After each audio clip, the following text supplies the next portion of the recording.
Ok. Donc, nous allons commencer, parce qu'on a fini avec la présentation. Donc, pour rappel, notre sujet du jour, c'est la rédaction de bons sujets de mémoire. Et avant de commencer, j'ai voulu qu'on commence par quelques fausses conceptions sur le mémoire de fin de cycle. Parce que malheureusement, parfois, certains ne s'engagent pas comme il faut dans le travail de rédaction de mémoire parce qu'ils ont certaines fausses conceptions. Donc, on va essayer d'élaguer au fur et à mesure. Donc, l'une des premières fausses conceptions sur le mémoire de fin de cycle, c'est que c'est un travail pénible à réaliser et duquel on doit se débarrasser. Donc ça, c'est une fausse conception que les gens ont parfois. Ils se disent que voilà, je suis en fin de cycle, voilà ce travail qu'on me demande de faire et sans ce travail-là, je ne pourrais pas passer à l'étape suivante, c'est-à-dire je ne pourrais pas avoir mon diplôme, je ne pourrais pas postuler à des offres et tout ça, alors que ce n'est pas forcément le cas. Le mémoire ne doit pas être conçu comme un travail pénible à réaliser et duquel on doit se débarrasser rapidement pour aller à autre chose. Donc, contrairement aux idées reçues, on peut parfaitement tirer plaisir de cette saison-là, voilà, qui est la saison de fin de parcours, mais tout dépend de la perspective dans laquelle on choisit de se positionner. Donc, c'était la première fausse conception. La deuxième fausse conception qu'on remarque souvent, c'est que s'agissant du mémoire, il suffit de trouver un très bon ancien mémoire, voilà, qu'on peut plagier en tout ou en partie et le tour sera joli.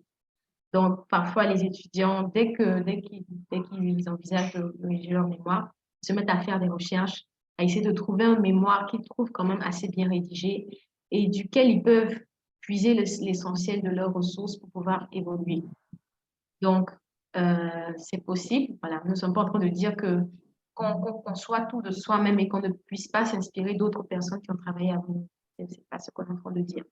Donc, il est possible de s'inspirer d'autres travaux antérieurs, mais il ne s'agit pas de plagier. Il ne s'agit pas de reproduire l'œuvre intellectuelle de quelqu'un, d'une tierce personne, voire valider son avis.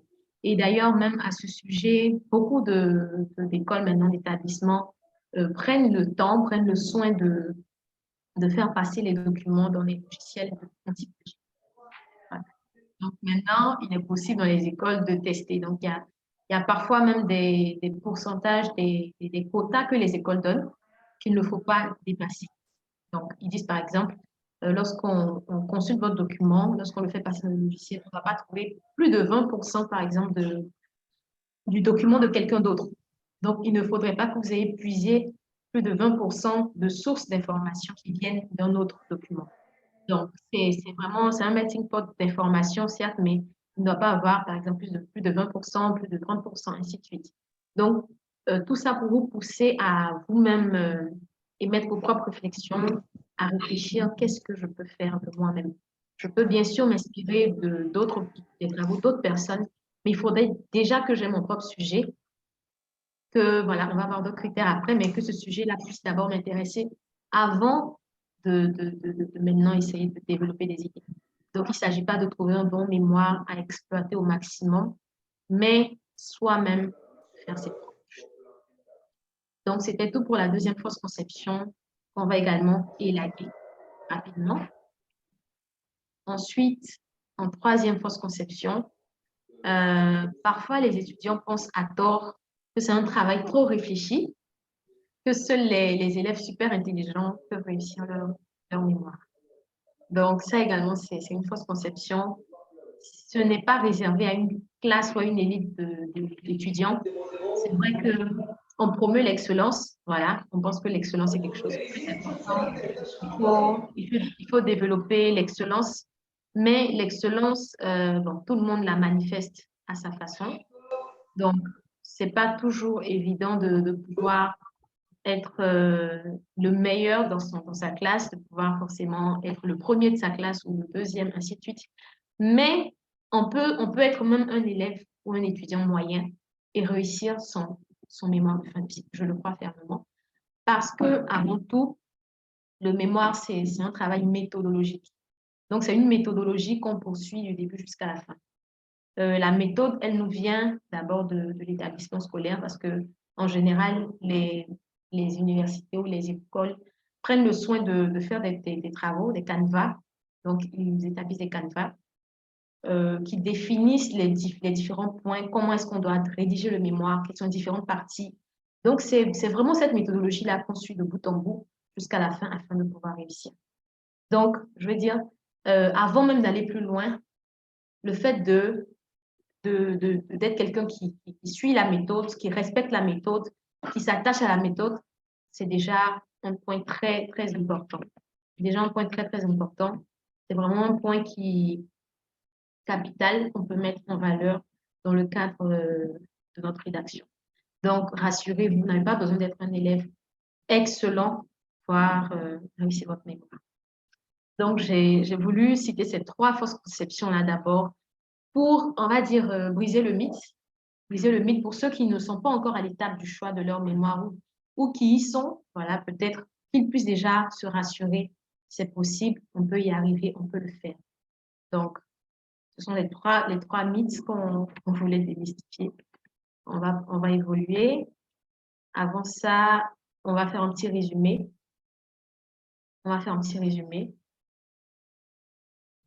Donc, la première fausse conception qu'on veut élaguer, c'est que la rédaction du mémoire, c'est un travail pénible dont il faut se débarrasser. En deuxième position, le plagiat, c'est l'unique voie, la seule voie pour réussir son mémoire et valider son année. Et en troisième position, seuls les élèves brillants peuvent réussir leur mémoire. Donc, si auparavant, vous les avez acceptés consciemment ou inconsciemment, parce que l'environnement aussi joue énormément, parce que nous sommes dans un environnement où beaucoup ont ces idées-là et ils les communiquent à tout va. Ils disent souvent, ah vraiment, l'idée du mémoire, voilà, ça nous attend en fin d'année, vraiment ça va chauffer, c'est ce qu'on se dit tous. Bon, c'est ce que la plupart des étudiants se disent, mais c'est une mauvaise graine, ce sont de mauvaises graines qui sont semées dans l'esprit et qui peuvent déjà, on va dire, tuer la motivation, tuer la capacité à réfléchir, tuer l'envie même de réussir. Donc, ce sont vraiment des fausses conceptions qu'il faut très vite élaguer. Il faut très vite élaguer si on veut réussir son année. Donc, après avoir fini avec les fausses conceptions, on va maintenant attaquer les meilleures motivations. En tout cas, les motivations que j'ai trouvées bonnes, eu égard à ma petite expérience dans le sujet. Vous l'aurez vu au début. Je remercie au passage Marie-Jeanne pour la modération. J'ai eu à travailler quelques années dans une école de formation où j'ai eu l'opportunité d'être encadreur de mémoire. Donc, on va dire, voilà, je remercie au passage mes maîtres dans le domaine parce que c'était une belle opportunité de pouvoir, travailler, de pouvoir apprendre. Donc, vraiment, je les remercie au passage. Ça m'a permis on va dire, au regard de ce qu'on voyait comme travail, de ce qu'on voyait également comme commentaire, parce que lorsqu'on se frotte, on va dire, aux grands enseignants, qui ont vraiment beaucoup d'expérience dans le sujet, dans le domaine, il y a une perspective, il y a une façon de voir les choses, que ce soit en soutenance, on entend beaucoup de choses, on voit beaucoup de choses, et tout ça, ça permet de restreindre en fait le champ, ça permet de corriger en fait, voilà, les perspectives, ça permet de produire un bon résultat. Donc, c'est au vu et au su de toutes ces choses-là que je vous propose ces bonnes motivations là sur le choix du sujet de mémoire. Donc, en première position, je crois qu'on peut écrire en mémoire par passion. C'est vraiment possible. On peut écrire un mémoire par passion. Il est vraiment possible de tirer plaisir de la rédaction de son mémoire de fin de cycle. Donc, tout dépend de la perspective. Je parlais tout à l'heure de perspective, je reviens encore. Tout dépend vraiment de la perspective qu'on prend dans le cadre de notre travail. Tout dépend de la perspective. Donc, s'il s'agit d'un travail qui nous passionne, qui a pour but d'apporter une solution, vous voyez que tout change. Voilà, tout change, la perspective change. Si c'est vraiment déjà un sujet qui nous passionne, parce que tout le monde a sa passion. On a beau dire, tout le monde a sa passion. On est forcément passionné de quelque chose. On peut être passionné de football, on peut être passionné d'art, on peut être passionné de musique, on peut être passionné de droit, de comptabilité, ainsi de suite. Donc, si on part d'une passion qu'on a, la perspective change et le résultat aussi change. Donc, si on veut choisir son sujet de mémoire à partir de ce qui nous passionne, ça change quelque chose. Si on veut choisir son sujet de mémoire avec en vue l'objectif d'apporter une solution, l'objectif d'innover, l'objectif vraiment de résoudre des problèmes pratiques. J'en parlais lors du premier webinaire, j'insiste encore là-dessus. C'est vrai que j'ai voulu avoir une perspective différente cette fois-ci, mais je reviens encore sur ça. On est dans une communauté, nous sommes dans un environnement particulier. Je m'adresse surtout aux étudiants africains où il y a énormément de problèmes dans nos sociétés, dans nos communautés. Et lorsqu'on vient dans une perspective d'apporter des solutions, on va dire la dynamique va changer forcément parce qu'on se rend compte que le travail qu'on va produire, ce n'est pas juste pour nous-mêmes, mais ça va apporter un impact. Donc, ça donne beaucoup plus de motivation. Lorsqu'on sent que ce qu'on va faire ne va pas servir qu'à nous-mêmes, mais à tout un environnement en particulier, ça change vraiment la dynamique. Ça change vraiment beaucoup de choses. Donc, j'ai pu voir dans les documents, plutôt dans le formulaire que vous avez rempli, il y a différents domaines. Certains font de la comptabilité, d'autres font du droit, d'autres font de l'informatique. Si je prends le cas voilà, de l'informatique, maintenant, il y a ce qu'on appelle la création d'applications. On y reviendra tout à l'heure. Mais on crée maintenant des applications pour résoudre des problèmes.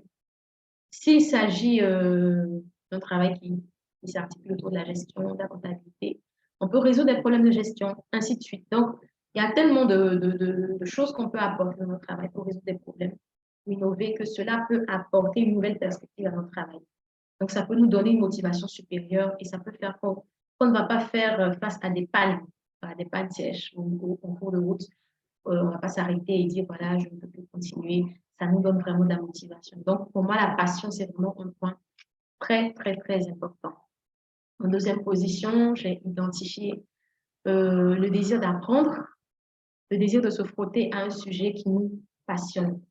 C'est vrai que vous voyez encore passion, ça revient, mais j'ai voulu cette démarche plutôt académique en fait. Donc, on peut choisir un sujet dans un but académique parce que il y a un domaine qui nous passionne, je l'ai dit, mais pas forcément qui nous passionne, mais qui nous intéresse et on veut en apprendre plus. Donc, cette fois-ci, c'est pas juste pour répondre à un besoin dans le domaine, mais c'est nous-mêmes pour nous enrichir. C'est nous-mêmes pour apprendre parce que je veux, par exemple, devenir expert comptable. Je vais, par exemple, travailler autour de l'expertise comptable, comprendre le métier d'expert comptable, ça va me pousser à aller peut-être en cabinet, ainsi de suite. Et je vais faire un focus sur l'activité de l'expertise comptable, faire un focus dessus parce que je veux comprendre mieux le domaine. Et comment mieux comprendre ce domaine-là, ce n'est en rédigeant à propos de ce domaine. Donc, ça, c'est vraiment une démarche académique. Je veux apprendre. Donc, je vais m'attaquer à un sujet qui m'intéresse beaucoup, peut-être vers lequel je veux m'orienter plus tard. S'il s'agit je veux dire, d'aller sur le terrain, par exemple, poser des questions, ça peut permettre d'enrichir notre carnet d'adresses. Ça peut vraiment permettre de déjà connaître des professionnels du domaine, ce qui va permettre plus tard, lorsqu'on va vouloir entrer dans ce domaine, on aura beaucoup de facilité. Moi, je me rappelle, pour mon mémoire de master, j'avais travaillé sur les PME, donc sur l'accès des PME au marché public. Ça m'a poussé à aller dans différents organismes, ça m'a poussé à aller dans les différentes directions qui s'occupent des marchés publics. J'ai pu discuter avec des professionnels du domaine, j'ai pu prendre des contacts, j'ai pu, voilà, on dit quoi, DCMP, ARMP, désolé, ce sont des sigles, mais vraiment, ce sont des organismes, ceux qui connaissent, à des PME. Donc, ça permet vraiment de se frotter déjà, d'avoir son petit carnet d'adresses et ça peut servir au bon moment. Voilà, ça peut vraiment servir au bon moment. D'où l'importance peut-être d'orienter déjà son sujet par rapport à son projet de carrière. C'est vraiment un conseil. C'est pas absolu. On peut choisir plus tard de faire autre chose, mais ça peut être en plus d'orienter son sujet vers son domaine de carrière, ce qu'on veut faire plus tard. Donc, ça fait que finalement, on n'est pas dépourvu. Lorsqu'on finit, vous voyez déjà, il y a de larges opportunités qui peuvent s'ouvrir à nous. Donc, c'était en deuxième position ce que j'ai voulu noter, choisir par un pour un désir d'apprendre, voilà, de découvrir, de se frotter à ce qu'on veut faire plus tard. En troisième position, j'ai noté pour développer sa capacité de résilience. Résilience, pourquoi? Parce que c'est, voilà, j'ai dit que c'est pas vraiment ce qu'il faut se mettre en premier lieu à l'esprit. Il ne faut pas se dire automatiquement déjà, c'est difficile, mais il peut avoir des difficultés. C'est possible. Même lorsqu'on fait quelque chose par passion, ça n'exclut pas qu'on rencontre des difficultés en chemin. C'est tout à fait possible. Donc, pendant qu'on rédige en mémoire, on va faire face à des défis. On va devoir surmonter des obstacles, on va devoir creuser, on va devoir développer sa résistance, on va devoir faire face à des environnements exogènes, donc des environnements différents auxquels on n'est pas habitué. Si on est étudiant, qu'on est habitué à être dans les quatre murs de nos salles de classe, il va falloir sortir, aller en entreprise, aller rencontrer des personnes. Il faut de la discipline, il faut de la diplomatie, il faut peut-être la capacité de négociation, parce que parfois vous allez appeler des gens qui vont vous donner des rendez-vous, après ils vont vous dire non, finalement on est occupé. Donc ça développe une capacité de résilience qui est tellement importante, qui est tellement importante pour la vie professionnelle, pour la vie de façon générale. Donc, choisir un sujet, peu importe lequel, même si on pense que c'est a priori difficile, mais on peut se dire, je vais quand même le choisir parce que je veux développer ma capacité de résilience, ma capacité de surmonter les événements, voilà, de surmonter les obstacles. Je veux développer ça. Donc, je vais quand même entrer dans ce sujet. Je vais quand même le choisir parce que ça va m'aider plus tard. Je serai habituée à certains environnements. J'aurai l'habitude de faire face à certains défis. J'aurai l'habitude de surmonter des obstacles. Voilà, tout ça, ça va m'aider à pouvoir être un bon professionnel. Donc, on résume rapidement les trois bonnes motivations. La première, on peut choisir un sujet par passion. Oui, c'est possible. En deuxième position, on peut choisir un sujet pour apprendre, pour découvrir, pour se former. Et enfin, on peut choisir un sujet pour développer sa capacité de résilience, sa capacité d'adaptation, voilà, se forger en caractère. Donc, c'était vraiment ces points que je voulais soulever. Et la question qui me vient maintenant à l'esprit, c'est, voilà, que je vous pose, c'est, après tout ça, pour ceux qui sont en quête déjà d'un sujet de mémoire, qu'est-ce qui vous vient fraîchement à l'esprit? Qu'est-ce qui vous vient là fraîchement à l'esprit après avoir écouté ces 5-10 minutes de présentation? Qu'est-ce qui vous vient fraîchement à l'esprit par rapport à ces différents critères? On a parlé de passion, on a parlé de désir d'apprentissage, on a parlé de plan de carrière, on a parlé de résistance, de résilience. Qu'est-ce qui vous vient à l'esprit là maintenant? Je vous conseille de le noter à côté sur un petit bout de papier. Notez-le déjà, ça pourra vous servir plus tard. Vous pourrez l'affiner au besoin, mais notez déjà ce qui vous vient à l'esprit, ça va vous aider. C'est vraiment important. Donc, on fait un résumé de tout ce qu'on vient de dire rapidement avant de passer à autre chose. Donc, en première position, on avait cité les mauvaises conceptions, voilà, qu'il faut rapidement élaguer. Parmi elles, on a vu le fait que le mémoire, c'est un travail pénible, le fait que l'unique voie pour réussir, ce soit de plagier, ce soit de copier. On a aussi vu le fait que seulement certains étudiants peuvent réussir.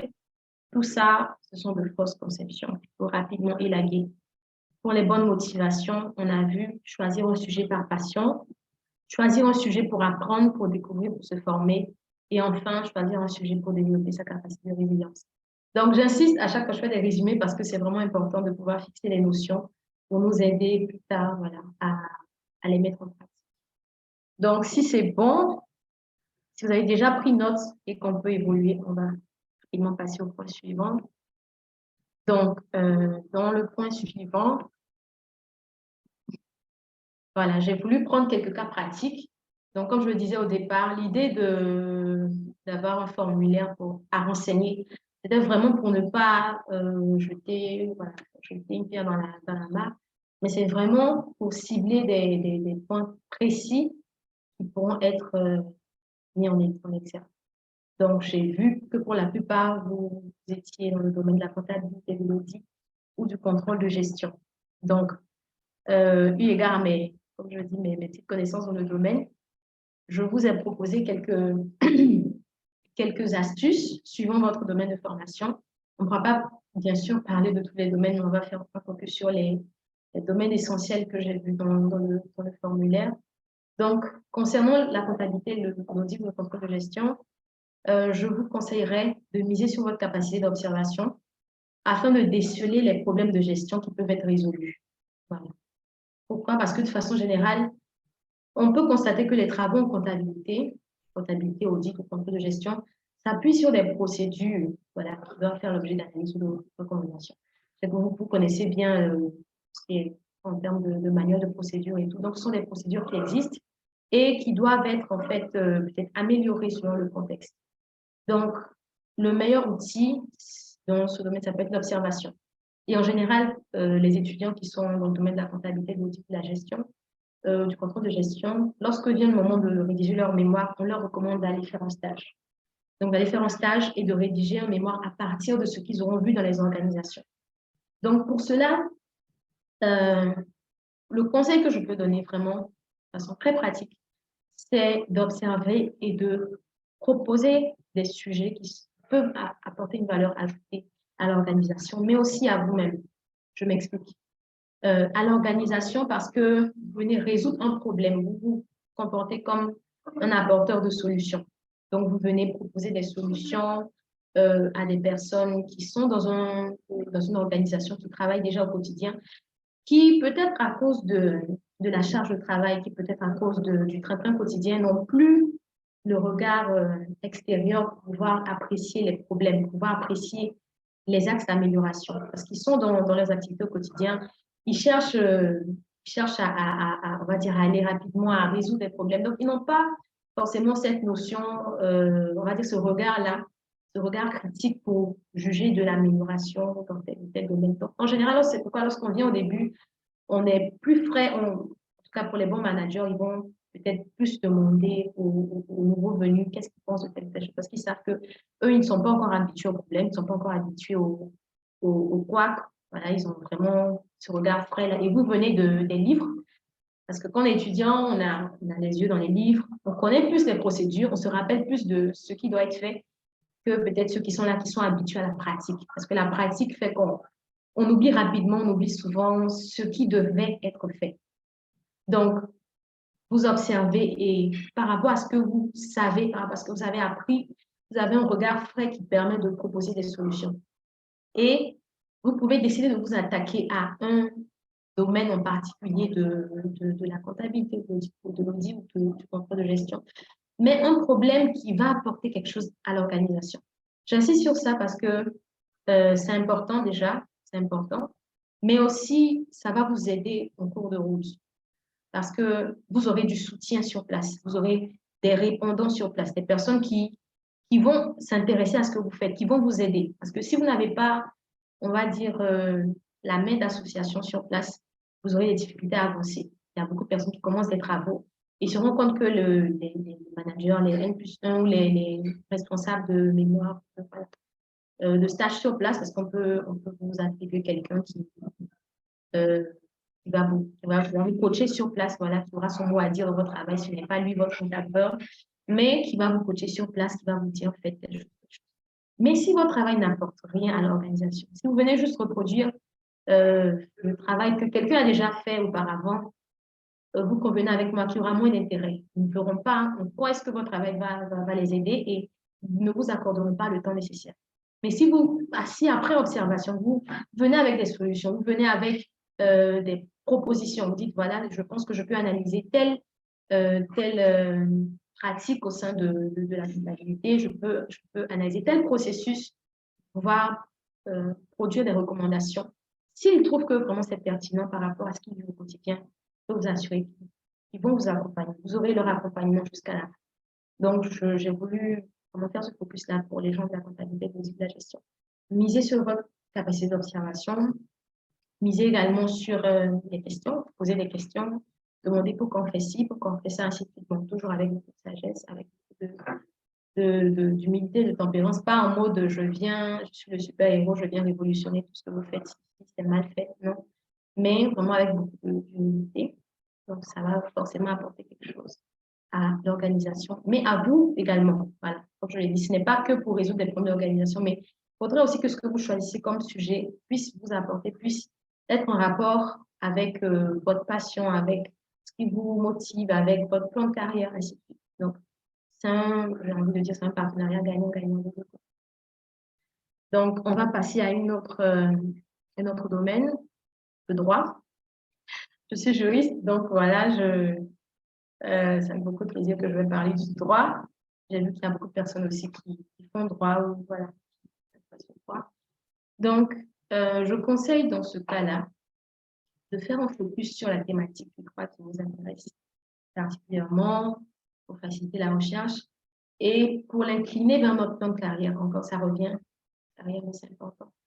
Vous êtes d'accord avec moi, le droit est vaste.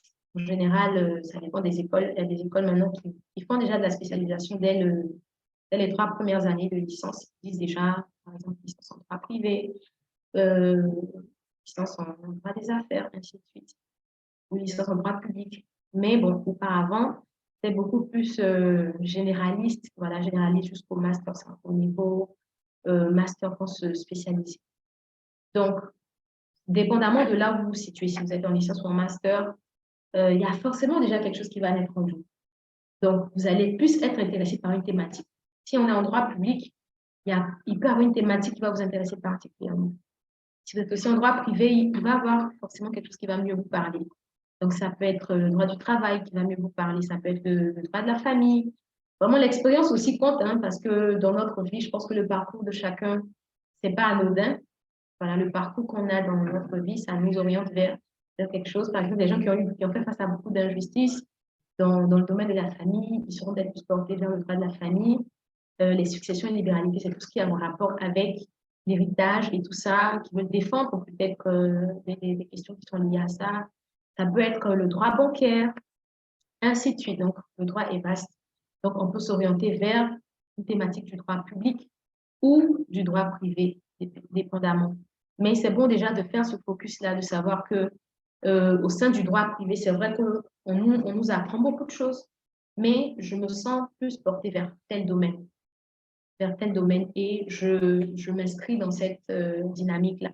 Je vais m'intéresser seulement, c'est vrai on fait beaucoup de matières de droit, beaucoup de matières de droit, mais je me sens plus portée vers ça et je vais choisir mon sujet de mémoire en rapport avec ce domaine en particulier, par rapport à un point particulier qui m'inspire et que je veux approfondir.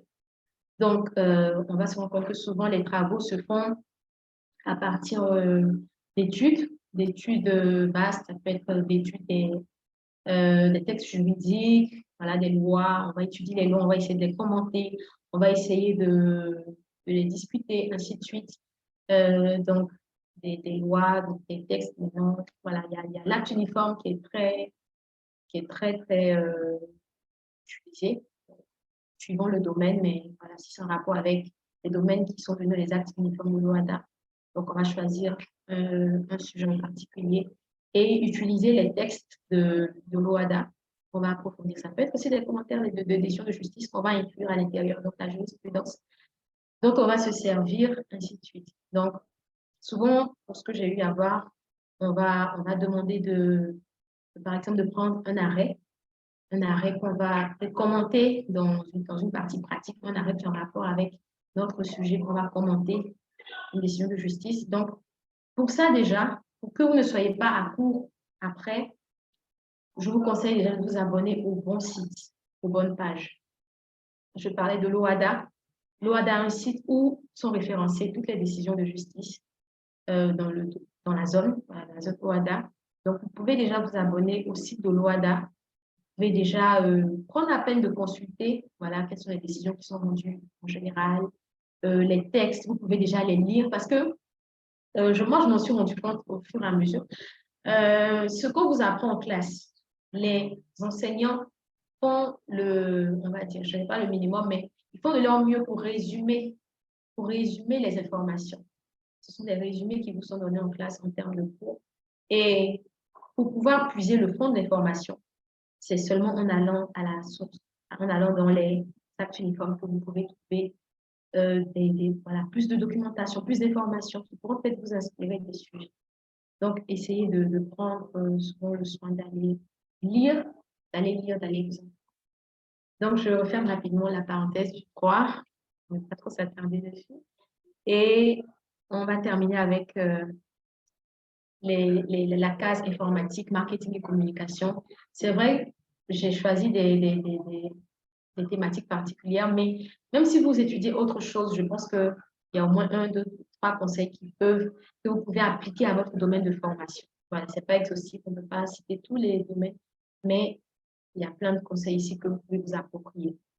Donc, pour ceux qui font informatique, marketing et communication, là également, observation et analyse en vue de créer des solutions viables et durables pour les communautés, les entreprises et l'environnement.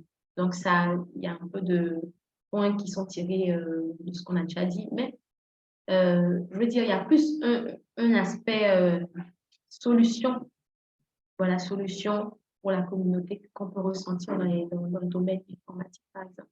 Solution pour l'entreprise, on peut sentir là également.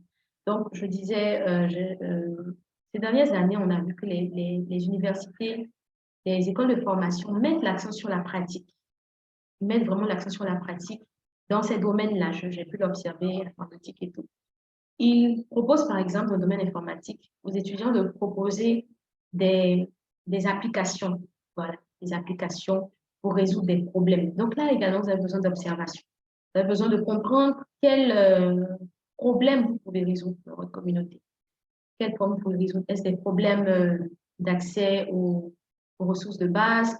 Est-ce des problèmes d'alimentation, ainsi de suite. Donc, il y a tellement de problèmes qui peuvent être résolus. Donc, déjà, si vous observez, même si vous êtes en début d'année, vous pouvez déjà observer votre environnement. Si, par exemple, vous voyez quelqu'un a déjà créé une application dans tel domaine, je veux dire, si vous voyez que ce n'est pas forcément pertinent de reproduire la même chose, vous pouvez vous attaquer à autre chose. Voilà, vous pouvez vous attaquer à autre chose, vous en inspirer et apporter votre grain de sel pour résoudre un autre problème qui existe.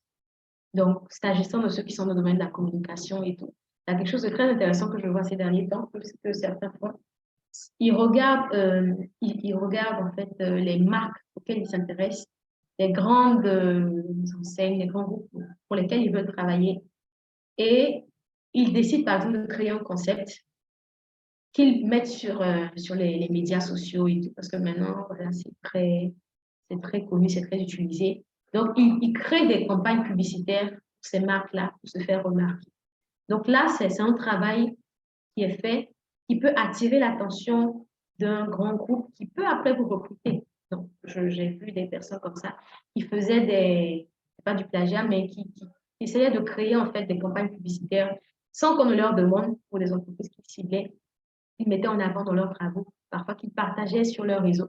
Et petit à petit, ça attirait l'attention de cette marque, voilà, ou de cette entreprise-là. Donc, il y a beaucoup de choses qui sont faites.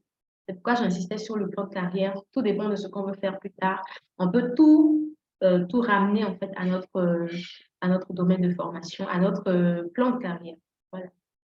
Donc, je vais arrêter là pour ce qui concernait les cas pratiques. Je vais terminer avec la délimitation que je trouve vraiment importante. Là encore, c'est un point très important dans le cadre du choix du sujet. On doit prendre en compte ces facteurs-là. Le premier point, la délimitation spatiale.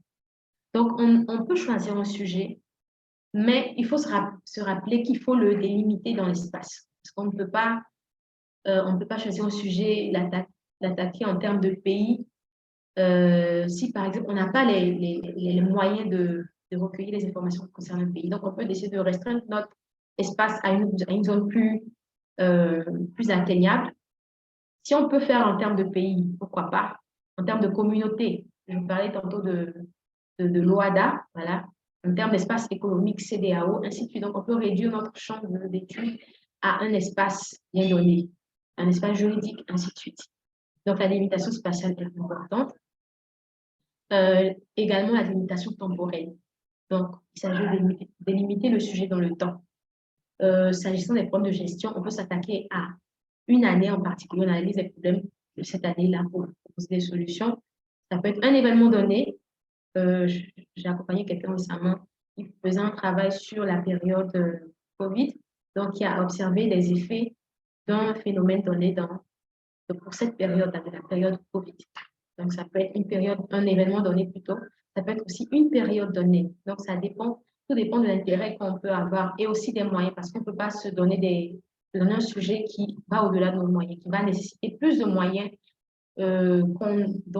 plus qu'on en dispose. Voilà. Donc, il faut être raisonnable, choisir un sujet où les informations pourront être accessibles facilement, pourront être traitées de façon réfléchie. Également, on peut faire une délimitation selon la catégorie d'individus, ça dépend du sujet. Voilà, ceux qui travaillent dans le domaine de la sociologie, ça peut être plus en fonction d'un groupe d'individus, ça peut être des femmes, ça peut être des hommes. Je voyais récemment une étude de l'Agence nationale de statistique qui, par exemple, s'intéressait aux femmes, voilà, aux femmes dans les affaires, aux femmes dans le commerce, dans l'entrepreneuriat, donc ça dépend, voilà, une catégorie d'individus. Sur le genre, ça peut être des jeunes. J'entendais souvent, c'était en son temps, par exemple, l'insertion professionnelle des jeunes étudiants dans le donc on peut s'intéresser à une catégorie d'individus. Je vais terminer avec cette astuce, voilà, que je vous donne. J'ai observé également que l'une des choses qui réussit bien, ça peut être de trouver un sujet qui lie deux domaines qui nous passionnent. Donc, on peut faire du droit, mais comme on est en 2022, on peut être aussi passionné d'informatique. Je connais des personnes comme ça qui étaient à la fois passionnées de droit et d'informatique, qui ont réussi dans la société parce qu'elles ont su lier leurs deux passions. Elles ont su lier leurs deux passions. Elles proposent aujourd'hui des solutions aux entreprises, aux environnements qui sont en rapport avec le droit et l'informatique. Donc, ça peut être une idée. Vous pouvez, par exemple, être dans le domaine de la santé, mais comme vous aimez l'éducation, vous aimez sensibiliser les gens, vous aimez informer les gens, vous pouvez choisir un sujet qui lie ces deux domaines-là, la santé et l'éducation. Donc, mettre l'accent sur votre travail sur la sensibilisation, par exemple. Sensibilisation. Comment est-ce que les gens perçoivent les campagnes de sensibilisation, puisque souvent c'est ça qui permet de faire de la prévention dans le domaine de la santé, c'est la sensibilisation, c'est l'éducation. Donc, vous pouvez essayer de lier les deux. Ça peut être la comptabilité et le management. Donc, par exemple, le rôle du manager dans tel problème de gestion, ainsi de suite. Donc, il y a tellement mieux le rôle des dirigeants, ainsi de suite. Donc, ça dépend de ce que vous aimez, de ce qui vous passionne. Vous pouvez aligner deux différents domaines, c'est possible. Pas mal. Donc, n'hésitez pas à réfléchir. Qu'est-ce qui me passionne à part ce que je fais comme domaine de base que je peux associer pour trouver un bon sujet. Voilà, je vous mets là quelques idées de la suite pour ceux qui n'ont peut-être pas encore d'idées sur la suite après le choix du mémoire. Du sujet de mémoire plutôt. Donc, après ça, lorsqu'on a fini de choisir, on peut rédiger la problématique qui part d'observation de la constatation de certains phénomènes. On peut ensuite rédiger avec mon étude. On peut également rédiger les hypothèses de recherche. Donc, on suppose que ça, à partir de telle lecture, à partir de telle information, on suppose que ça. Maintenant, je vais vérifier est-ce que c'est vrai ou c'est faux au travers de mon étude. Voilà. On peut choisir une méthodologie adaptée à nos objectifs de recherche. Quel type d'enquête je vais mettre en œuvre? Quels sont les outils qui seront adaptés à mon étude? Ainsi de suite. Voilà. Je m'arrête là. Parce qu'après, il y a beaucoup de choses qui peuvent être dites, mais je m'arrête là pour ce qui est des étapes après le choix du sujet de mémoire. Donc, depuis quelque temps, voilà, depuis plusieurs mois, me basant sur mon expérience passée en termes d'encadrement, de mon expérience aussi en entreprise, les quelques années que j'ai fait en entreprise également, m'a également donné une autre perspective. J'ai j'ai décidé de faire de l'une de mes missions, voilà, l'accompagnement des étudiants du mieux possible afin que la rédaction des mémoires ne soit plus considérée comme une corvée, comme un exercice qui peut être profitable non seulement à l'étudiant, mais à sa communauté. Donc, je fais de la consultance depuis quelques temps et j'ai ouvert cette lucarne là parce que je me suis rendu compte qu'il y a beaucoup de besoins dans le domaine. Il y en a plusieurs qui ne sont pas assez dans le fonctionnement de la rédaction de mémoire. Donc, pour cela, produisent parfois de mauvais résultats. Les écoles font de leur mieux, mais souvent les étudiants ont d'autres lacunes pour lesquelles ils ont besoin d'accompagnement. Et pour moi, les étudiants africains, c'est tellement important parce que notre communauté africaine, notre continent a besoin d'évoluer. Voilà. Notre continent a vraiment besoin d'évoluer. Je suis passée par un programme de consultance à l'Albert Academy où on nous a vraiment mis dans le bain, on nous a permis de mesurer combien de fois notre continent a beaucoup de problématiques que les étudiants doivent résoudre. Donc, j'ai décidé d'ouvrir cette lucarne-là. C'est un peu de bénévolat, je dis un peu parce que je dis l'effort fourni n'est pas forcément quantifiable par rapport voilà, par rapport à la rémunération, mais c'est vraiment on va dire de support, c'est vraiment de l'accompagnement que je produis. Donc, je vais vous présenter rapidement quelques services que je vous propose à ce sujet. Donc, conseil dans la formulation du sujet de mémoire. Ça, vraiment, ce webinaire, je peux le refaire une fois, la puce à l'oreille de tous les étudiants. Si après, ça peut les aider, s'ils voient qu'ils sont déjà assez outillés, bon, gloire à Dieu, c'est vraiment l'intérêt. Mais s'ils voient qu'ils ont besoin de plus d'accompagnement dans la formulation du sujet de mémoire, je me propose à les accompagner.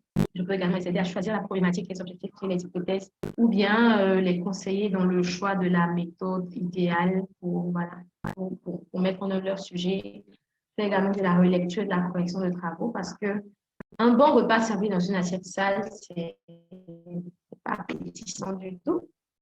Et je fais également dans l'assistance dans la rédaction de travaux, des livres pour des articles. Donc, comme vous l'avez vu au début, à produire de bons résultats. Je me propose d'aider les personnes qui ont des idées, plein d'idées, qui ne savent pas comment les agencer, qui veulent écrire des livres pour des articles.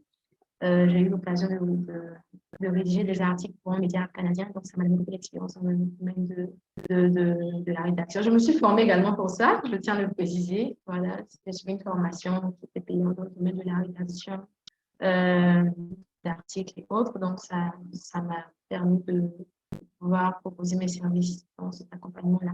Et enfin, ce que j'ai rajouté dernièrement, c'est l'assistance à la rédaction de business plan.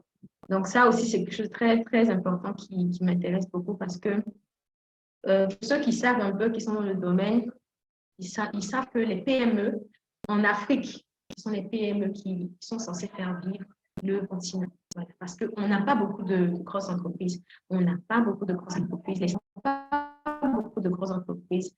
Le vivier d'entreprise est composé pour la plupart de PME. Donc, si nos PME ne sont pas assez bien outillées, voilà, c'est difficile.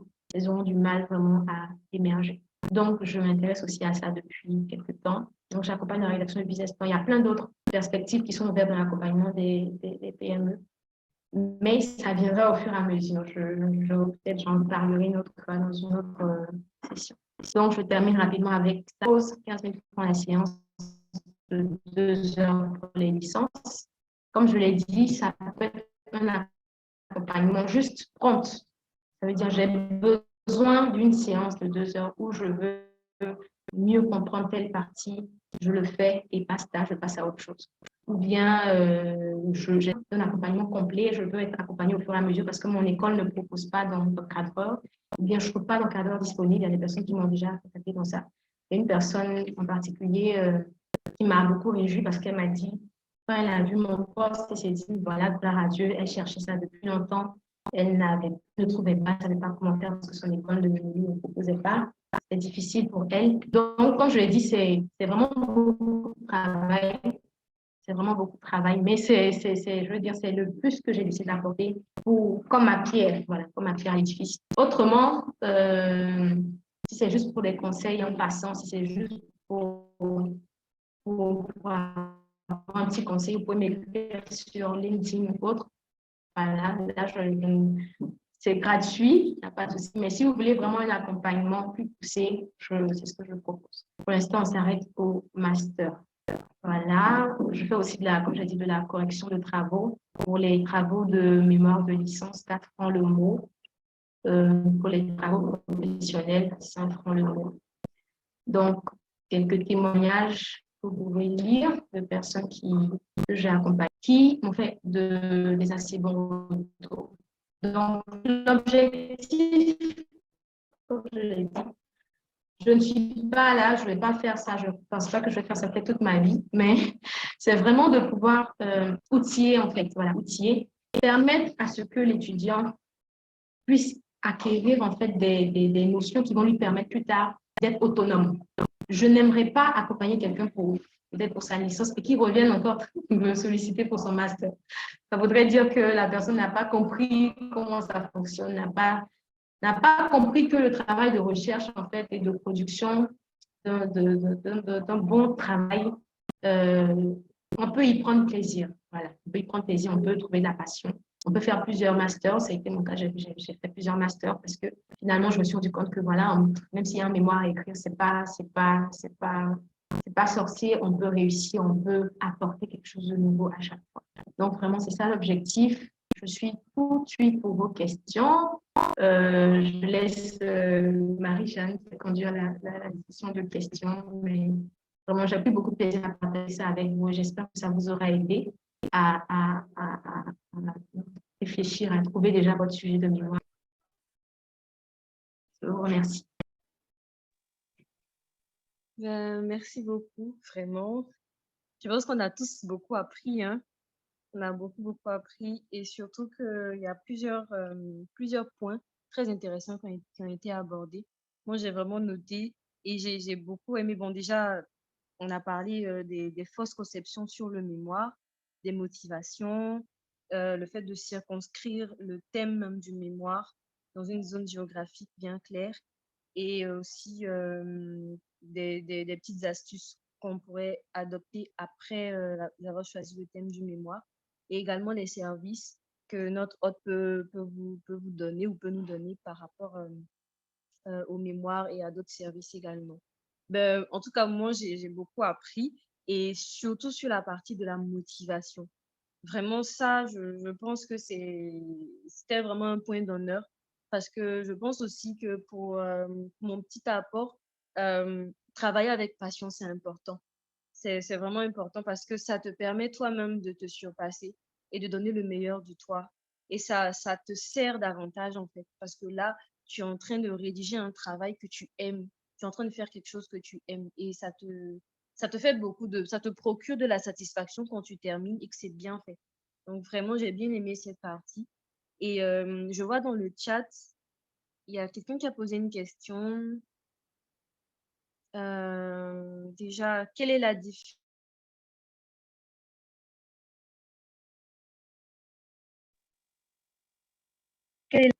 entre le thème et le sujet, c'est ça, non? Et le sujet du mémoire, le thème ou sujet de mémoire et la problématique, c'est ça. La différence entre thème ou sujet de mémoire et la problématique. Donc, je pense que ça, c'est la première question.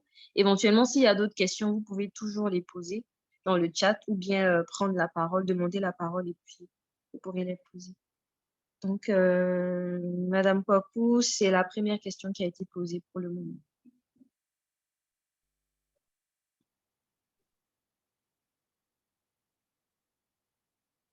D'accord. OK, donc c'est la question de Landry Giscofi. Merci pour votre question. Donc, le sujet de mémoire, voilà.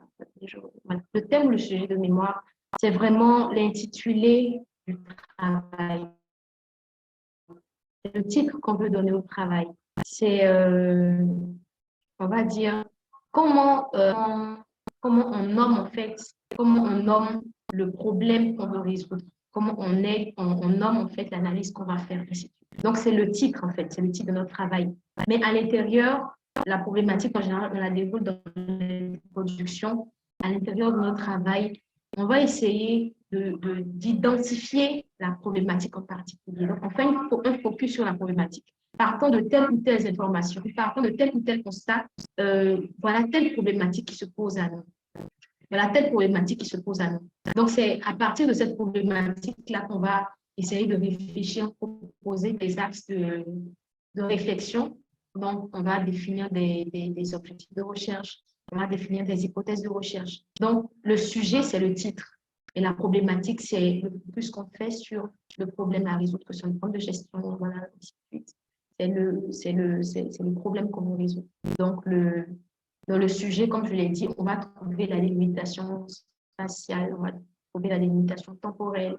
Donc, on va, si par exemple, c'est, je ne sais pas dans quel domaine vous êtes, si c'est la comptabilité, si vous attaquez par exemple à un processus, vous allez dire, par exemple, l'analyse du processus de X, Y, Z, cas de telle entreprise de 2000X à 2000X.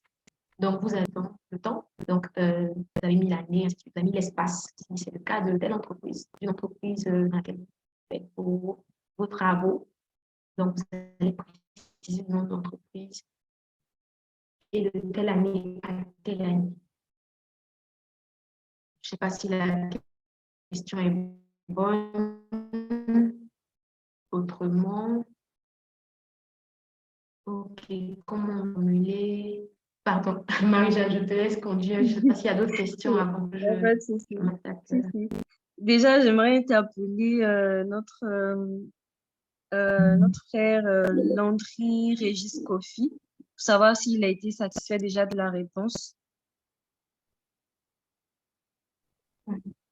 Oui, oui, entièrement satisfait. Si vous me le permettez, je vais ajouter Mhm. un complément par rapport à ma question. En Ok. fait, il y a des cas de figure où on propose D'accord. notre mémoire et l'encadrant nous dit qu'il s'agit On de a la un peu du problématique. mal, on a un peu du mal à bien vous entendre. Je ne sais pas si vous pouvez vous rapprocher du micro ou bien. Et là, vous m'entendez bien maintenant? Voilà, là c'est mieux. C'est mieux. D'accord. Je disais en fait, il y a des cas de figure où lorsqu'on propose le thème de mémoire, l'encadrant nous fait savoir qu'il s'agit en réalité de la problématique et vice-versa. Dans ce contexte-là que j'ai posé la question. Comment éviter de confondre la problématique et le thème de mémoire? Ok,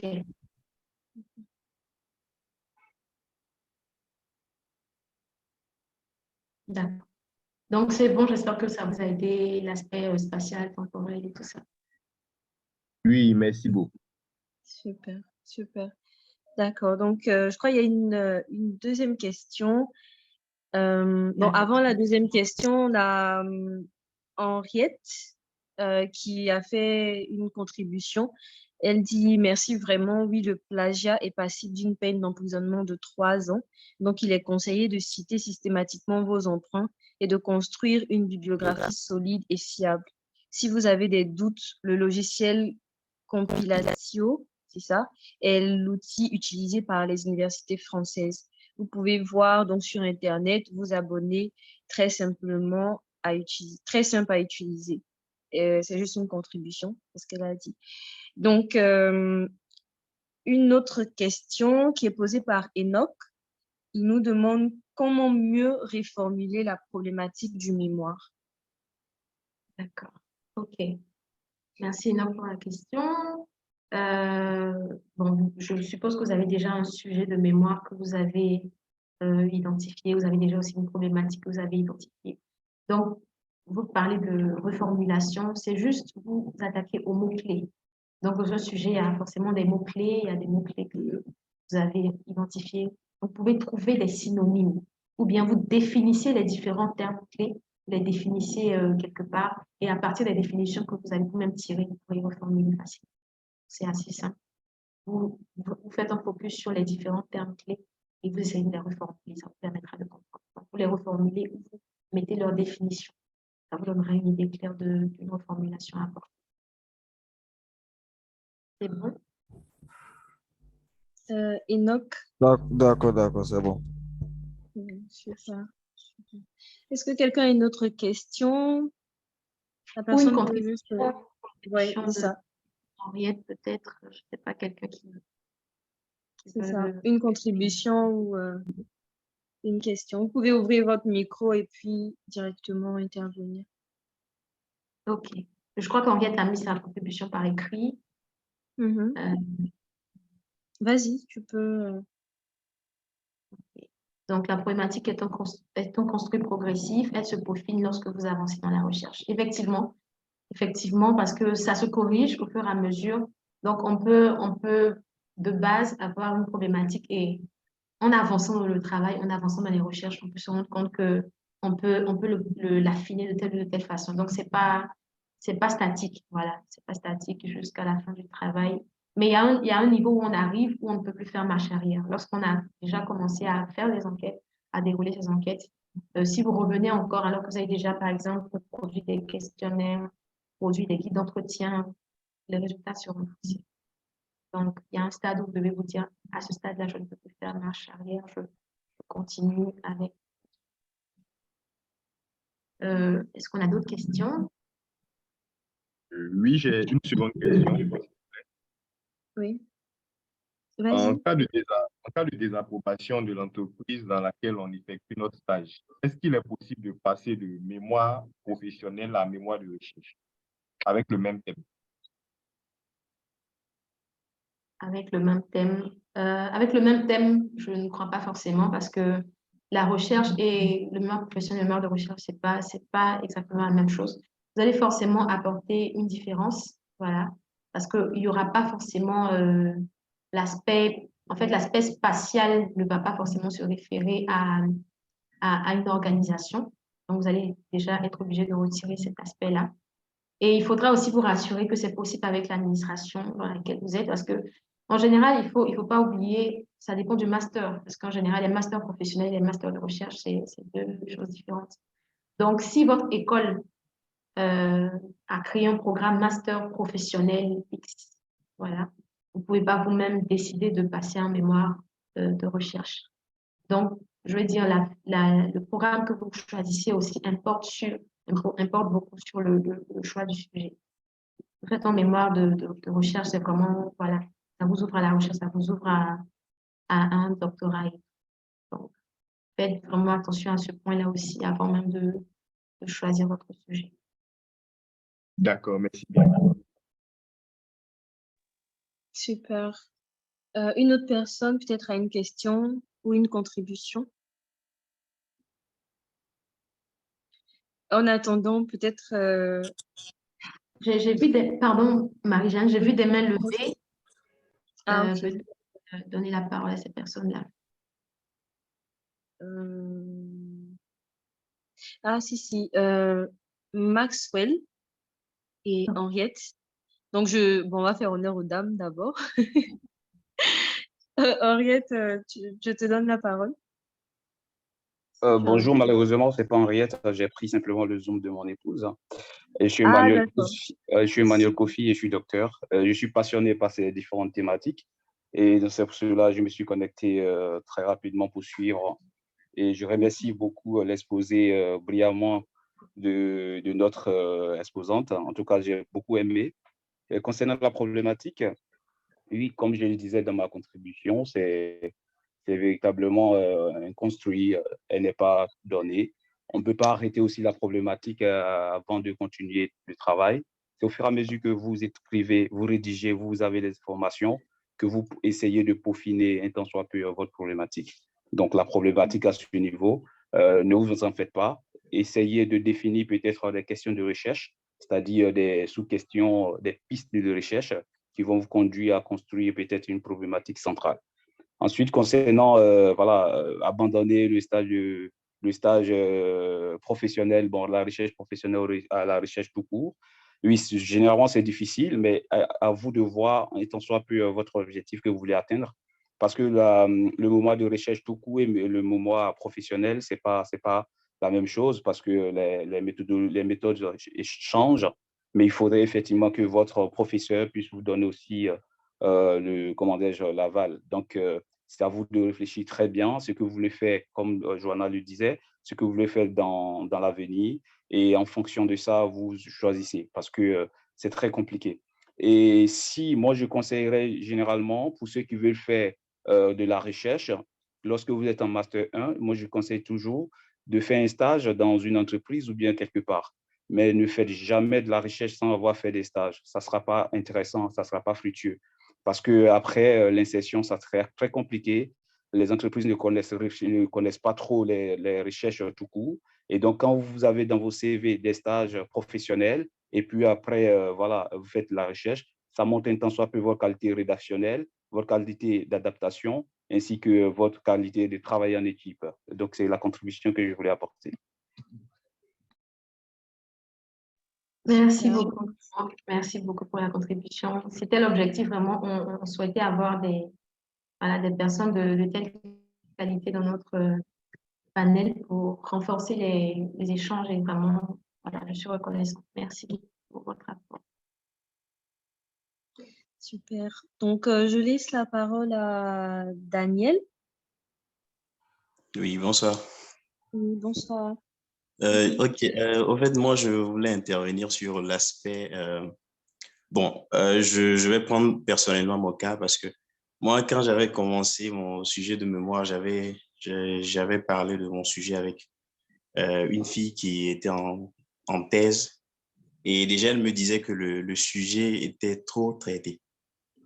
Bon, moi, au début, ça m'a un peu découragé, mais moi, personnellement, moi, j'ai fait l'économie et si quelqu'un vous dit qu'un sujet est trop traité, ne l'écoutez pas.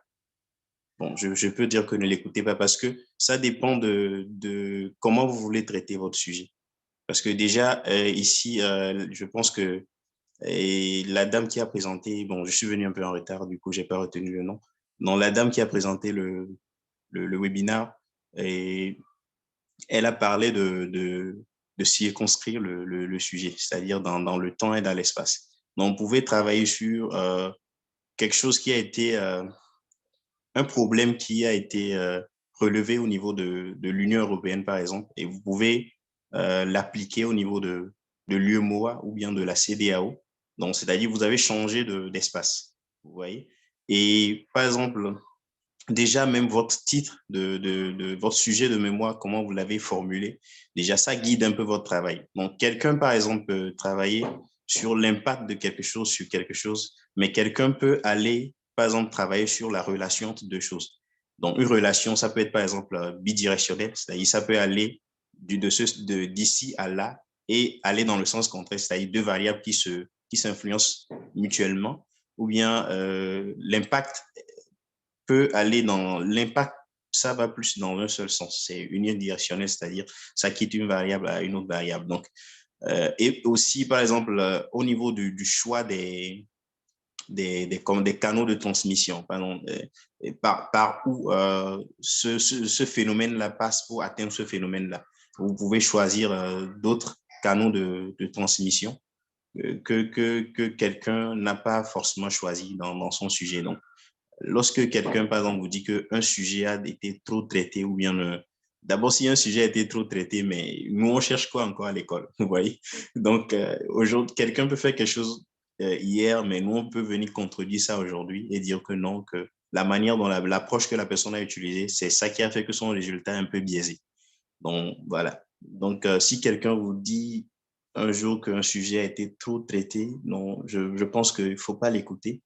Néanmoins, c'est pas que la personne vous dissuade de ne pas faire ce que vous voulez faire, mais ça peut aussi être le fait que la personne, lorsque vous tapez sur Google, déjà, il y a trop de résultats.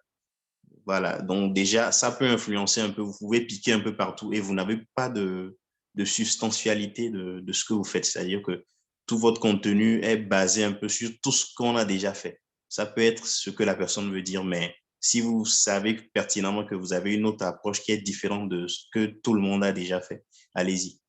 Donc, c'est ce que moi, je voulais ajouter. Ok, super, super.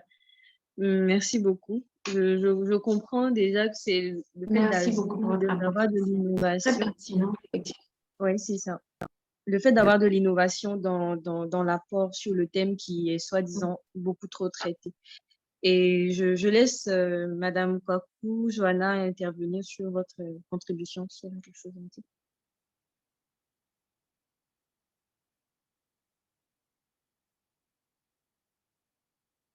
Oui, oui, je disais que j'étais vraiment d'accord avec son point de vue parce que, comme je l'ai dit dans mon premier point, on peut revisiter, voilà, revisiter, on peut s'inspirer de ce qui a déjà été fait et voir à son humble, voilà, à son humble niveau, qu'est-ce qu'on peut apporter de nouveau. Et j'ai trouvé très intéressant l'exemple qu'il a cité par rapport à l'espace juridique, c'est le que j'ai. En tant qu'Africaine, lorsque je suis africaine, lorsque je me connecte, que je fais des recherches et que je me rends compte que euh, dans un domaine en particulier, toutes les ressources que je trouve ne viennent que de l'Occident. J'ai toujours l'impression au cœur. Donc, euh, peut-être à cœur de créer des plateformes en ligne, de créer des sites en ligne. Bon, moi, ça viendra, je crois. Mais de créer des plateformes en ligne où on a accès aux ressources. Je sais qu'il y en a qui disent qui ont commencé, qui sont très intéressantes, mais on veut plus. On veut plus. Je trouve que c'est un peu dommage qu'on n'ait que des références occidentales, des études qui sont faites en Occident. C'est fait en Afrique, c'est fait par des Occidentaux. Donc, vraiment, c'est un cri de cœur. Je pense que voilà, mon cri de cœur serait écouté, qu'il y ait beaucoup plus de démarches, beaucoup plus d'écrits qui sont injectés en ligne pour que davantage d'Africains puissent avoir accès aux données de recherche qui sont faites dans le continent. Merci encore pour votre rapport. Tout à fait. À moins qu'il y ait quelqu'un d'autre qui veut intervenir. Moi, j'ai juste une petite question. Oui, allez-y. Allez-y. J'ai entendu quelqu'un. Il y a quelqu'un qui voulait intervenir.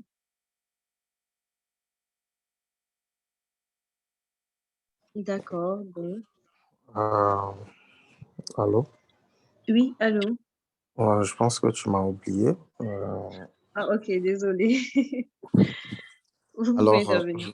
ouais, je voudrais personnellement vraiment dire merci à Madame Kwaku parce que voilà, une très bonne initiative. J'étais là à la première édition aussi et puis là, on a toujours de nouveaux éléments. Et tout, je vais peut-être mettre l'accent encore peut-être sur le choix, mais cette fois-ci peut-être parler de la disponibilité des informations qui sont liées voilà, au sujet de mémoire et tout, parce que la plupart ont choisi des sujets et après, voilà, on se rend compte qu'au sein de la société, voilà, il n'y a pas assez aux informations concernant ce sujet.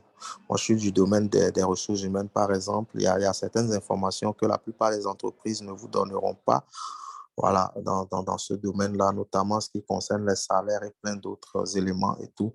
Donc, c'est de pouvoir véritablement voilà, se renseigner au niveau de la société et tout, voilà, pour voir si toutefois voilà, ce domaine que vous voulez, sur lequel vous voulez intervenir, voilà, les informations sont disponibles et tout, jusqu'à quel niveau vous pouvez avoir accès aux informations et tout, avant de pouvoir vous lancer dessus. Sinon, on se lance, on commence à écrire et tout, et après, voilà, on se rend compte qu'il y a un certain nombre d'informations qu'on ne peut pas avoir, et voilà, on est obligé de changer de sujet et tout.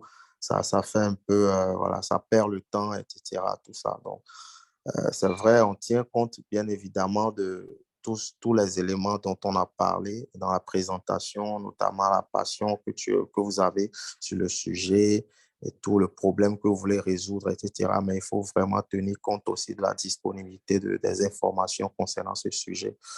Donc, c'est un peu ça, c'est un peu sur ce point que je voudrais mettre l'accent et vraiment dire merci pour l'organisation et puis si on peut avoir souvent de ce temps d'échange et tout, ça sera bénéfique pour voilà, la population estudiantine. Merci beaucoup.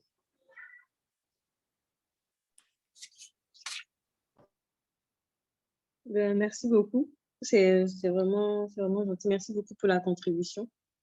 Je laisse Merci Madame beaucoup. Kakou, si tu as quelque chose à ajouter sur ce point.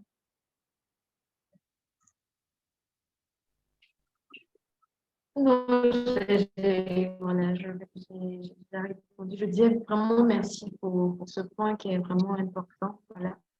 Tout ça aussi, ça renvoie un peu à ce dont on a parlé, le fait de poser des questions. Parce que lorsqu'on pose déjà des questions, lorsqu'on arrive en organisation, qu'on pose déjà des questions à son N+1, on peut déjà voir, déceler en fait quelles sont les tensions internes, qu'est-ce qui pourrait mieux passer qu'autre chose. Comme je l'ai dit, c'est du gagnant-gagnant. Donc, si vous ne gagnez pas, voilà, c'est pas pertinent. Si vous commencez à terminer, ça pose problème. Ça n'apporte rien aussi à l'organisation.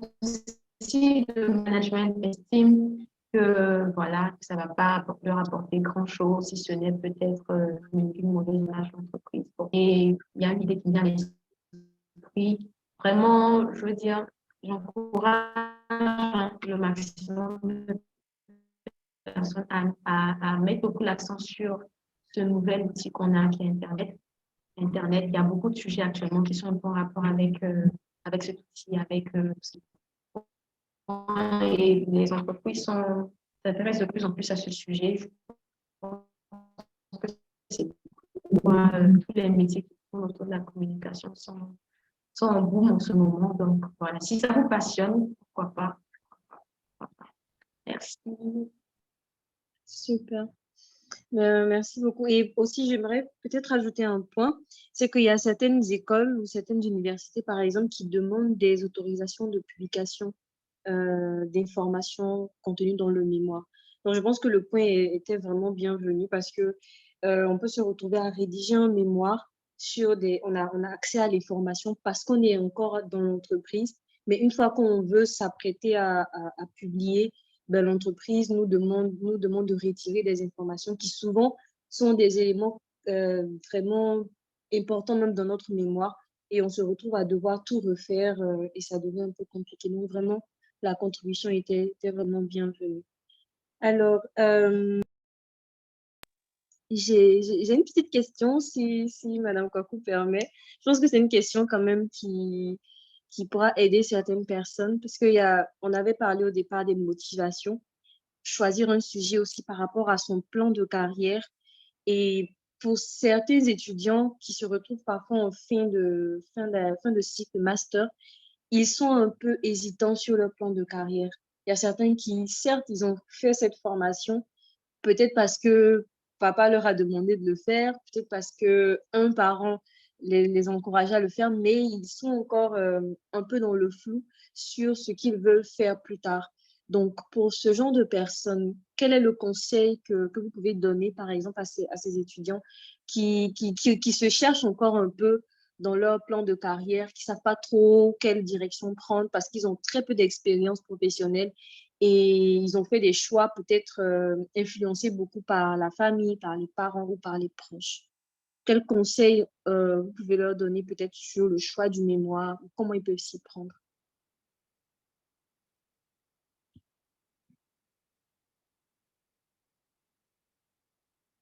D'accord. Merci pour la question, Marie-Jeanne. Je pense que c'est très pertinent. C'est très pertinent. Personnellement, le conseil que je peux donner à ce niveau, c'est que parfois, il faut commencer par ce qu'on n'aime pas pour finir avec ce qu'on aime. Voilà, c'est aussi possible. Je pense que l'erreur, c'est de ne rien faire. L'erreur, c'est de tâtonner. L'erreur, c'est de rester dans son coin.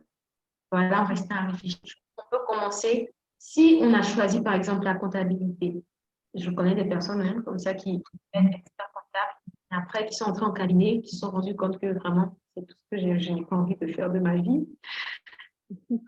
Voilà, ça ne m'intéresse pas. Donc, leur expérience en cabinet leur a donné et ça leur a fait comprendre que ce n'est pas ce à quoi ils étaient appelés et qu'ils voulaient peut-être plus rester en entreprise, juste faire de la comptabilité en entreprise. Donc, je veux dire, on peut déjà se lancer, commencer avec quelque chose, commencer avec ce qu'on aime,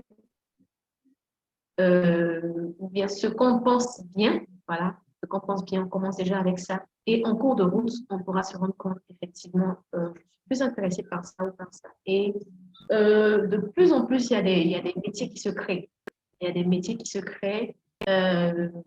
Par expérience, en discutant avec certaines personnes, je me suis rendu compte que, par exemple, on peut partir d'un profil d'auditeur et devenir après ce qu'on appelle business à son entreprise et se rendre compte que les responsabilités qu'on nous donne nous poussent vers un métier en particulier auquel on n'avait pas pensé, ou bien un nouveau métier qui se crée entre-temps, qui nous plaît davantage que le métier de base qu'on faisait.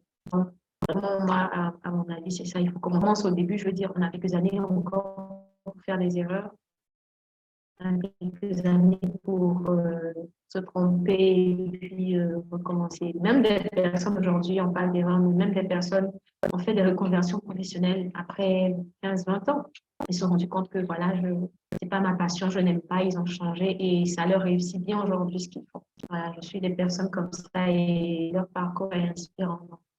Je pense qu'il n'y a pas vraiment, véritablement d'erreur à ce niveau, si ce n'est d'avoir perdu du temps en faisant quelque chose qu'on n'aime pas. Voilà, après finir par trouver son chemin. C'est mon avis à ce sujet. Je ne sais pas si quelqu'un d'autre a une contribution.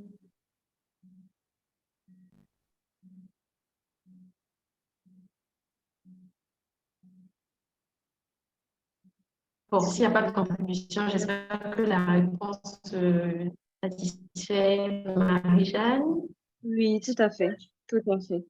C'est vrai, parce que c'est une question que très souvent, j'ai des petites sœurs qui me posaient souvent la question, mais je ne sais pas trop qu'est-ce que je vais faire plus tard. Donc, j'ai du mal à choisir le thème de mon mémoire. Et je vois en fait qu'elles sont un peu perdues parce que c'est parfois assez normal aussi de se retrouver à un certain niveau. On ne sait pas trop où aller. Mais vraiment, la réponse, elle est bien donnée. Je pense que je pourrais quand même relayer ces petits conseils-là à ces personnes qui m'ont exposé ce problème. Merci beaucoup. Je ne sais pas encore si peut-être il y a quelqu'un qui a une contribution quelconque, une question à poser, puisqu'on tire déjà vers la fin de notre webinaire. Je laisse la parole à quelqu'un qui veut intervenir ou qui a dire quelque chose. Oui, bon, je voulais intervenir concernant peut-être la rédaction. Oui, Et lorsque vous avez peut-être choisi votre sujet et que le sujet est déjà prêt, tout de suite commencer la rédaction. Vous n'êtes pas obligé de respecter introduction, développement, conclusion. Commencez là où vous êtes, vous sentez inspiré et puis voilà, vous continuez quoi.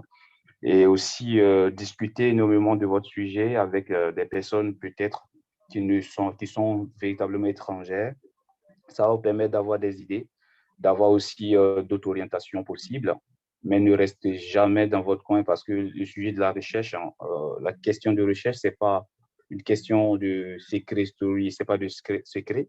Il faut discuter de votre thématique avec des personnes qui s'y connaissent ou bien qui ne connaissent rien du tout de votre thématique parce que ça va permettre dans la discussion, faire naître d'autres idées qui vont vous permettre d'ajuster votre problématique ou votre plan ou encore de mieux expliquer comment certains aspects.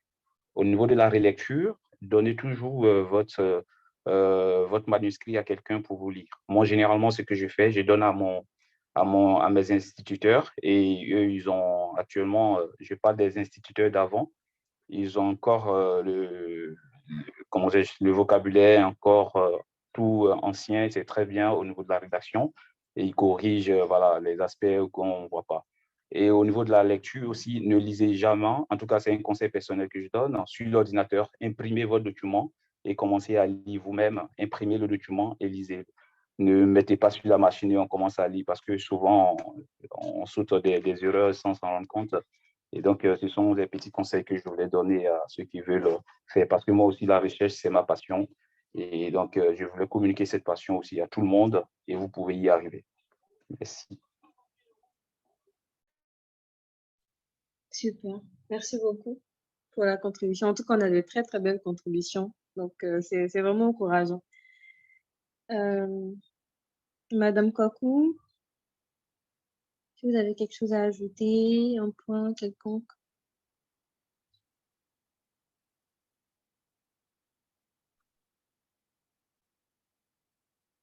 Ce sera juste des remerciements, parce que là, je ne tiens pas de question, c'est vraiment des remerciements, parce que voilà, on est samedi après-midi, on est le dernier samedi avant les fêtes. Donc, je sais que ce n'était pas évident, c'était un pari que je donnais de pouvoir faire ça avant la fin de l'année. Et vraiment, je vous remercie d'avoir pris votre temps de vous connecter. Merci pour vos questions, merci pour les apports, vraiment très pertinents. Merci à Monsieur Emmanuel, voilà. Jean-Henriette, merci vraiment pour tous les apports. On espère vraiment que vous serez des ambassadeurs de ce message-là, que vous ferez partie des optimistes, voilà, des afro-optimistes qui pensent que c'est possible, que le mémoire, c'est une opportunité voilà, d'avancer, c'est une opportunité d'aider, d'apporter quelque chose à son continent, d'apporter quelque chose à soi-même, voilà, pour son plan de carrière. Et voilà, j'espère que ce moment-là vous aura aidé. Et grand merci aussi à Marie-Jeanne pour son accompagnement en termes de direction. Je pense qu'elle est disponible et elle est très bien voilà, dans la maîtrise de ce. Au passage, elle est disponible. Vous pouvez me contacter après si vous êtes intéressé par cette intervention. Merci au passage à Ezekiel Bakayoko qui est connecté. Merci à lui, c'est lui qui a été MC la première fois. Maintenant, comme il est en voyage à l'étranger, j'ai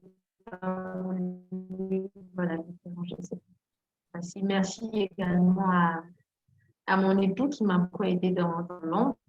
Merci à lui qui m'écoute. Merci à donc voilà, Claire, c'est juste des mots de remerciement à tout le monde et en espérant vous, voilà, vous revoir bientôt dans d'autres circonstances. Super. Merci aussi. Merci beaucoup à toi aussi de m'avoir sollicité. Ça m'a fait vraiment plaisir de participer à ce webinaire. Merci à tout un chacun pour les questions, pour les interventions. J'ai omis de me présenter au départ. Je suis Mademoiselle Sialou, Marie-Jeanne, et ça m'a fait très plaisir en tout cas de conduire ce moment avec vous. On a vu à la fin de l'exposé que notre hôte propose des services très intéressants. Et vraiment, je vous invite à solliciter ces services, peut-être, ou à les partager autour de vous. Voilà, peut-être que quelqu'un serait intéressé à pouvoir la contacter. Donc, n'hésitez surtout pas à parler de ces services autour de vous, histoire d'aider quelqu'un. Vraiment, merci beaucoup. Merci à tout un chacun. Et puis, voilà, on se dit à la prochaine session. Et bonne soirée à tous. À bientôt. Merci. Bonne soirée. Je veux bien merci à Herman, je ne sais pas s'il est là, pour la direction de la plateforme Zoom. Herman et Eddy. Voilà, je transmets mon message à Eddy. À bientôt.